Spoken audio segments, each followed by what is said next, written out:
Hey everyone, today I'm going to show you how to sign up for an Uber Eats driver account. So this is helpful if you want a simple way to earn money by delivering food using your phone.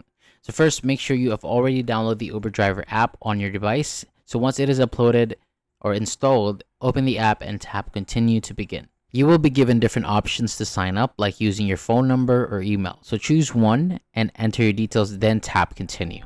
After that, you'll receive a verification code. So check your messages or email, copy the code, and enter in the app to confirm your account. So once verified, you'll move on to filling in your basic information. So this includes your name, location, and any other required details. So just make sure everything matches your documents. Next, follow the prompts on the screen to complete your registration. So this may include selecting delivery options and confirming your details. So once everything is done, your account will be created and you can proceed with the remaining setup if needed.